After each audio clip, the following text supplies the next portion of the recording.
There is a train rolling across the American landscape in January of 1926. On it is a group of young men from Tuscaloosa, Alabama, who have just done the impossible. They had beaten Washington 20-19 in the only bowl game that existed at the time. They are greeted by cheering fans at every stop in the Deep South. Brass bands are playing. In New Orleans, over 1,000 students are screaming their names. Back at the university, a music student named Sykes Williams is already writing the school's fight song, and he is cementing the Rose Bowl in the final verse. He understood even then that this was a permanent shift in the hierarchy of the sport. That game gave Alabama a national title, but more importantly, it gave them gravitas, panache, bona fides. It gave them the credentials to walk into any living room in the country and claim they were the best. It convinced the power brokers in the South that football was the ultimate vehicle for prestige. Everything Alabama became, the 18 claimed national titles, the 77 bowl appearances, traces a clean, unbroken line back to the decision to get on that train. History is often written by the people who showed up. A full decade before Alabama's train left the station, the University of Nebraska held the same ticket in its hand. In 1915, the Cornhuskers weren't just a good team. They were a juggernaut that had reached the absolute peak of the sport. They had the money, they had the legendary coach, and they had the invitation that would have made them the first true national power of the West. They had the chance to own the 20th century. Instead, they chose to stay home. This is the story of the Steamrollers, the greatest team you've likely never heard of, and the institutional decision that cost Nebraska a 50-year head start on greatness. To understand the magnitude of what Nebraska left on the table, we have to look at the map of 1915. In those days, college football was an aristocratic club with a very short guest list. Power was concentrated in the East, and the hierarchy was enforced by a media corps that rarely looked past the Appalachian Mountains.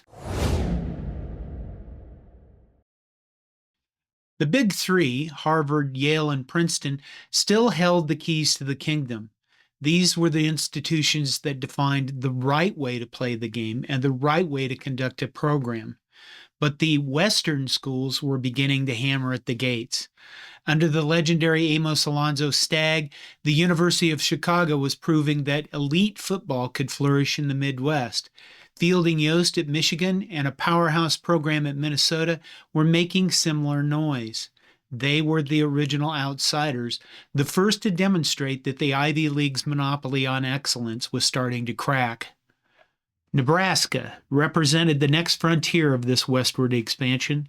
While Michigan and Chicago had earned a grudging respect, the Eastern press still viewed Lincoln as a distant outpost.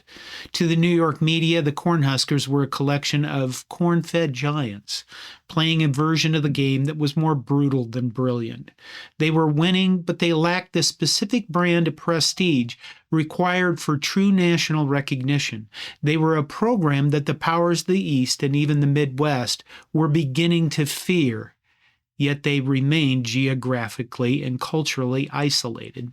In 1915, Nebraska was a machine. Under head coach Ewald Jumbo Stiehm, the program evolved into a physical anomaly. Stiehm was the first year-round full-time coach in the school's history, and his approach was less like a strategist and more like an industrial engineer. He implemented a high-tempo system that exhausted opponents before the first half ended, perfecting a power run game that relied on superior leverage and conditioning. He was a pioneer in the shift offense, where the entire backfield would shift just as the ball was snapped. It served as a forerunner to the complex schemes that would dominate the sport decades later. While other teams were still debating the merits of the forward pass, Stiehm was building a juggernaut designed to run over everyone in its path. By the end of 1915, the results were undeniable. Nebraska had built a 34-game unbeaten streak and secured 5 consecutive Missouri Valley titles without losing a single conference game. They finished the season 8-0 outscoring their opponents by a margin of 282-39. This was a program that had reached a level of local saturation where there was nothing left to prove in the Midwest. They didn't just need a win. They needed a stage large enough to validate what they had built. The most significant point of the 1915 season was Nebraska's 20-19 victory over Notre Dame. In 1915, the Catholics, as they were often called before Fighting Irish became the official moniker, were the measuring stick for any school west of the Alleghenies. They had gained legendary status 2 years prior by using the forward pass to stun Army at West Point. It was a moment I've referred to as the most important game in college football history in another video. When Nebraska defeated them in 1915, they didn't just win a game, they absorbed Notre Dame's national momentum. The engine of Jumbo Stiehm's machine was Guy Chamberlin. He was one of the most versatile athletes of the early 20th century. In 1915, Chamberlin was a 200-pound freak of nature who played end, halfback, and kicker. He finished the season with 15 touchdowns and nearly 1,000 all-purpose yards, numbers that were simply unheard of in an era defined by 7-0 defensive slogs. He nearly single-handedly beat Notre Dame. Chamberlin scored 2 touchdowns on runs and completed 2 passes, including the winning touchdown. In the season finale against Iowa, Chamberlin dismantled the Hawkeyes, scoring 4 touchdowns in a 52-7 rout. He played with a level of violence and speed that shocked opponents, becoming the first player for Nebraska to ever be named a consensus first-team All-American. He would later go on to the professional ranks, where he won 4 professional championships as a player-coach and retired with a winning percentage of .784, a record that stood for decades. In 1915, however, he was simply the physical manifestation of Nebraska's claim to the national throne. Beyond the talent on the field, the program was also incredibly wealthy. The Nebraska Athletic Board ended the 1915 season with a $14,000 surplus on $35,000 in revenue. That surplus is nearly $500,000 in 2026 currency. This is all before radio and TV revenue. It was the result of a massive loyal fan base that had outgrown its own geography. The Notre Dame game alone drew a record crowd of 16,000 people to Nebraska Field, with fans standing on the sidelines and hanging off nearby structures just to get a glimpse of the action. With ticket prices for marquee games reaching as high as $2, Nebraska was generating revenue that rivaled the biggest programs in the East. They were a blue blood program in every sense, except for the formal recognition of the press, and they were one train ride away from forcing that recognition. By late 1915, the Tournament of Roses in Pasadena was desperate to draw new crowds. The Rose Bowl game had been defunct for 14 years, replaced by chariot and ostrich races because the inaugural 1902 game had been such a lopsided blowout. The organizers needed a marquee matchup that would relaunch the concept of a postseason championship. They looked across the country and saw 2 undefeated titans, Washington State, the champions of the Pacific Coast, and Nebraska, the kings of the Missouri Valley. They issued an invitation to Lincoln for the East-West tournament game. At the time, it was the only bowl game in existence and the only possible way for Nebraska to force the national media to admit they were the best in the country. This was the moment they had been building toward. The stage was set for a true national coronation. However, inside the University of Nebraska, a deep philosophical conflict was brewing. The Faculty Board of Athletics, a group of professors who viewed the growing popularity of football with suspicion, saw the Rose Bowl as a threat rather than an opportunity. Well, the public reason given for the refusal was the excessive cost of travel and the loss of classroom time. The reality was far different. There was a genuine fear among the faculty that football was becoming a runaway train that would eventually overshadow the academic mission of the university. They looked at the surplus, money that could have easily funded the trip, and instead of seeing it as a war chest for national expansion, they saw it as evidence that the sport was already too big for its own good.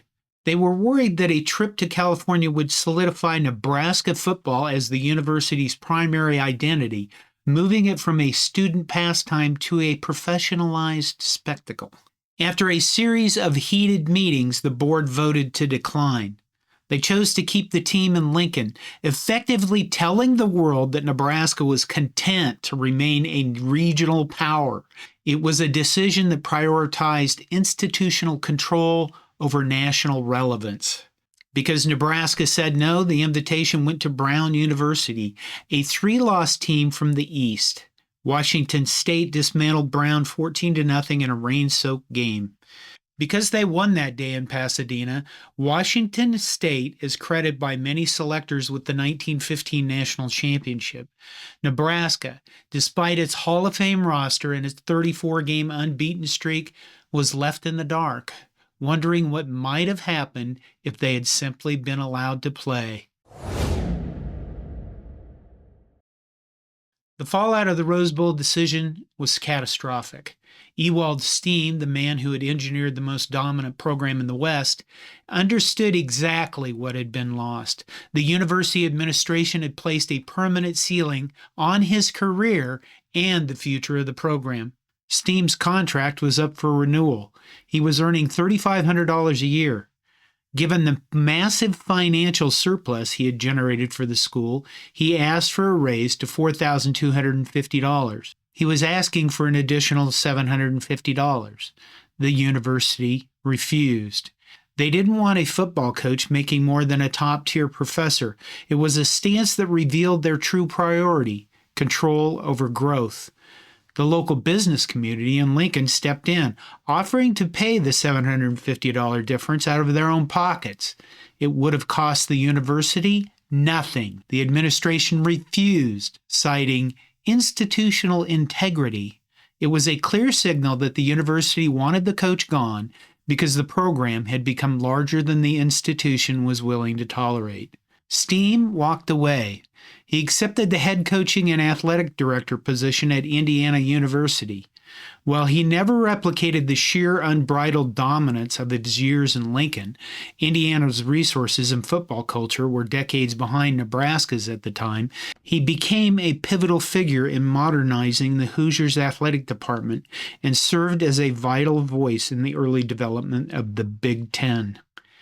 He left Lincoln with his 34-game unbeaten streak still intact, and the moment he crossed the state line, the Steamroller era vanished. That unbeaten streak was snapped the very next season. Stiehm died young, at just 37 years old, from stomach cancer in 1923. He left behind one of the greatest what-if legacies in the history of the sport, a career cut short and a program left to wonder what might have been. The true cost of the 1915 decision can be measured in the decades that followed. Alabama accepted their 1926 invitation and changed the map of American sports forever.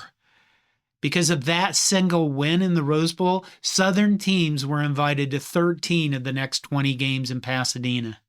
That victory gave the entire South credibility. Their Rose Bowl appearances gave them revenue and prestige, bona fides, to build, and Alabama would go on to claim 8 national titles before Nebraska secured its first in 1970. Alabama used a train to escape their regional shadow. Nebraska used it to retreat further into one. After refusing the Rose Bowl in 1915, Nebraska entered a regional vacuum. The Cornhuskers didn't play in another bowl game until the 1941 Rose Bowl, a 25-year gap. During that quarter century, the very foundation of how we crown champions changed. The AP poll era began in 1936, and because Nebraska lacked the national branding that a Rose Bowl victory would have provided, they were consistently undervalued by voters. They spent the 1920s and 1930s as a good Midwestern team that the national press only occasionally bothered to mention. They were consistent, but they were invisible. When Bob Devaney finally arrived in 1962 to resurrect the program, he wasn't just fighting contemporary rivals. He was fighting a 50-year-old narrative that Nebraska simply didn't belong on the national stage. He was battling a ghost created by a faculty board in 1915. In the history of college football, we see programs destroyed by scandal, by recruiting failures, or by the hiring of a wrong coach. But Nebraska's 1915 failure is unique because it was an act of institutional sabotage. The University of Nebraska had a Hall of Fame coach, the greatest player in the country, a massive financial surplus, and an invitation to the only postseason game on the planet. They possessed every ingredient necessary to become a blue blood 50 years before the rest of the country caught on.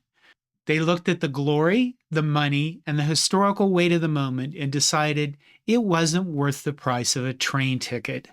They chose to be small, and because of that choice, the program that could have owned the 20th century was left waiting at the station for 50 years, watching the rest of the country pass them by. This is John Johnston with Hardcore College Football History. Thank you for watching.